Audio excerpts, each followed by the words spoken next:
எடுக்கிற முயற்சிகள் தவறலாம், ஆனா உன்னோட விடாமுயற்சி என்னைக்குமே தவறக்கூடாது. சமா நந்தா மௌனம் பேசுறது நச்சுன்னு ஸ்டார்ட் ஆன சூர்யா காக்கா காக்கல பசங்க மனசை புடிச்சிட்டாரு. பிதாமகன் வாரணமாயிரம்னு பொண்ணுங்க மனசுக்குள்ள போந்துட்டாரு சூர்யா. Like any girl. அப்புறம் என்னங்க ஐயன் ஆதவன் கஜினி ஆறுன்னு தொட்டதெல்லாம் பொண்ணுதான். சிலனூர் காதல் வந்தப்ப பசங்க எல்லாம் சூர்யா மேல ஜெலஸ், பொண்ணுங்களுக்கு கிரஷ். ஆனா அவரு நம்மளுக்கு எப்பவுமே ஜோதாங்க சொல்லிட்டு எஸ்கேப் ஆயிட்டாரு. நேருக்கு நேர் பூர்லம் கேட்டு பாரு. தொடர்ந்து சில படங்கள் ஓடாதனால நடிக்கிறதுக்கு லாயக இல்லை, இவரெல்லாம் வேற வேலைக்கு போயிடலாம்னு எழுதின பத்திரிகைகள்லாம் அவரோட சிங்கம் சூரிய ரிப்போர்ட்டர் ஜெய்பீம் வெற்றிகளை கொண்டாடிட்டு இருக்கிறத பார்த்துட்டு இருக்கோம். வாழும் இன்ஸ்பிரேஷனான சூர்யாவுக்கு உங்க சார்பிலையும் வாழைச்சாரல் சார்பிலையும் happy birthday.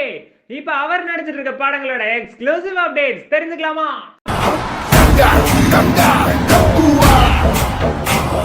Historical fantasy entertainer Kanguva October 10th release ஆகுது. திஷா பட்டானி பேர பண்றாங்க. சிறுத்தை சிவா டைரக்ஷன்ல டிஎஸ்பி மியூசிக்ல ஃபயர் சாங் பர்த்டே ஸ்பெஷலா ரிலீஸ் ஆகுது. கேட்டு என்ஜாய் பண்ணுங்க.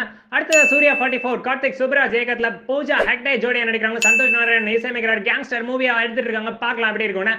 அப்புறம் என்னங்க பாடி வாசல் மோஸ்ட் எக்ஸ்பெக்டட் வெற்றிமாறன் சூர்யா கூட்டணி சீக்கிரம் ஷூட் போங்கப்பா.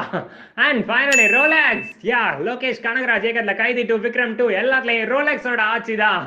ஓகே சூர்யாக்கு இன்னொரு முறை ஹாப்பி பர்த்டே சொல்லிட்டு இதே மாதிரி இன்னொரு சூப்பர் வீடியோல சந்திப்போம். பாய்.